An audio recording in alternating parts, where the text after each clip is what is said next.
running for Congress. A little bit about me. I grew up here in Woodland Hills, West Hills. Went to El Camino High School. I was a builder, contractor, businessman all over Southern California. I've worked for 40 plus years in the building industry, and I had some college experiences in business administration and journalism. Now, journalism, when I went to school, they told you, pick up the facts, take the facts, and write the truth. Don't put your opinions in it. Well, today's news medias put their opinions in everything. You got the right-wing media, you got the left-wing media. Trump calls it fake news. I'm not supporting Trump. I'm not going to tell you I'm a Trumpster, but I am a mega American. Okay, I believe we can make America great again. We need a strong leader in Washington that's going to lead us in a different path. Joe Biden opened the borders. He shut down energy production. He has decimated our military. He has ruined our foreign policy. The previous administration, we had a thriving economy. We had strong borders. We had no wars going on around the world. We had oil production, energy production costs were low. So you got to realize our economy is a petroleum-based economy. So when they shut down production of energy, things started going up, whether it was your food, but because the petroleum industry, you need petroleum for fertilizers for growing food. You need the energy, you need the fuel to get the drivers and the trucks on the road to get things to the stores. When all those prices go up, so does the cost of food, so does the cost of living. Your energy, your heating and stuff, understandably here, I'm sure it's included, but the normal American cannot afford that anymore. They're living paycheck to paycheck. It's a scary thing. Our military is still the strongest in the world, but we've lost a step.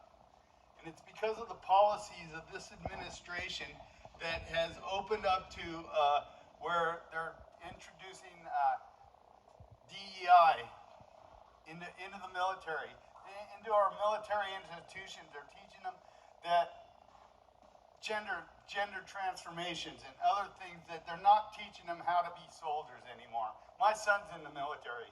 Actually, he just timed out. He's been in there for 11 years, and he timed out in January this year.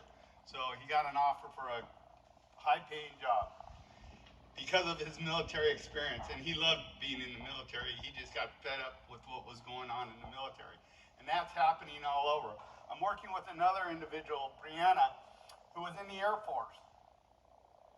And when the COVID vaccine started coming out and they were making all our military people get vaccinated if they wanted to stay, and they released these people with a less than honorable discharge. They let people out. They got rid of quite a bit of our military people that had been there because they wouldn't take the shot. They did that with the teachers too. They forced teachers off the job that were teaching our kids because they would not take the vaccine. That's wrong. America is about choices, and we're supposed to have choices of how we live our lives and what we want to do. When they force you to do stuff like that, and they shut down businesses, they shut down, but you didn't see them suffer at all because they were still going out and doing their thing, but we suffered as people. The American people suffered through that. It was wrong. We need people in Congress, we need people in the state Senate, we need people in the United States Senate and the California Assembly. Right now we have a super majority in the California Assembly and state Senate, which means they have over 3/4 of the people in there are the Democrat left wing. They put out policies and they spend money like it's like nothing. They just throw the money away. That's why our economy, like Lucy said, went from almost $100 billion surplus to a $78 billion minus deficit this year. because the Democrat-controlled Assembly and Senate have been spending money quicker than they can get it. So they want to raise your taxes again. They want to take more. They want more. We need to stop that. That's not America. America is about prospering and living. The government wants to control you. Okay? They don't want to help you. They want to control you. They want you to believe that you need them, when it should be they need you. When I get to Congress, I plan on working for the people. Because a lot of people in Congress, a lot of people in politics today have forgotten what it's like to work for the people that voted them in. They work for themselves. How do you get to have $17 million on a congressman's salary? Adam Schiff, you got Brad Sherman, who I'm running against. You got many of the Nancy Pelosi, all of these Congress people that have become multi-millionaires off of your money.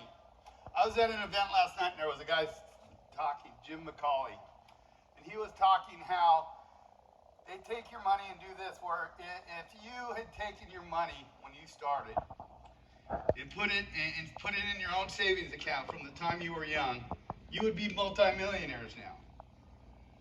But because they take your taxes and you pay them, and then you put them, and they spend your money, for every dollar you put into the government, they take $2. And by the time it gets to our children, it's going to be $4. And this guy was very interesting. He's got a website. I got some information on him here if you're interested in looking up his website. But he was a very interesting guy. And he pulled me over last night at an event and said, I really want you to win. I want to talk to you. And I want you to go on my website, read it, and give me a call, because I want to help you. So, this path that I've been on running for Congress, I've met so many amazing, smart, caring people. I've met a bishop, Juan Carlos Mendez, who he's been all over the world preaching the word of God. I believe in God. He's been to Israel. We all, most of the people that I know, all the candidates I know, we all support Israel. I support the Jewish state. I think what happened on October 7th was horrible. It was beyond horrible. We need to protect our allies. We need a strong military to do that. We need a government that's not going to be wishy-washy about this stuff either. Right now, our government can't decide whether they want to support it or let it go. And that's wrong. We need to stand strong, and be Americans. We help the people that need help.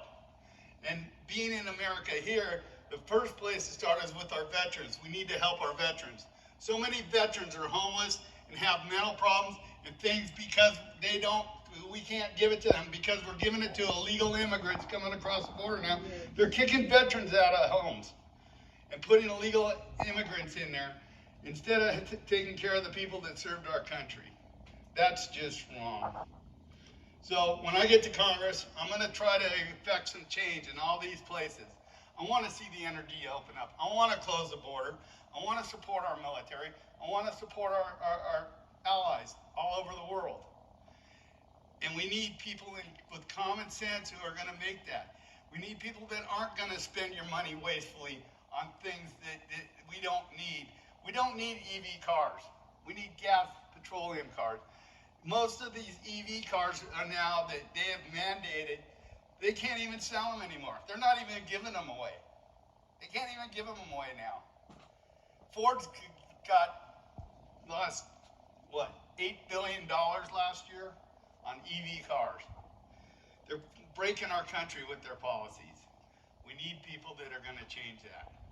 And I'm the one that's going to be there for you to help make those policies happen and to affect that change. So I hope on March 5th, you will vote for me, James Shuster, for Congress, because I'm the person that's going to make the changes that we need. Thank you. Now,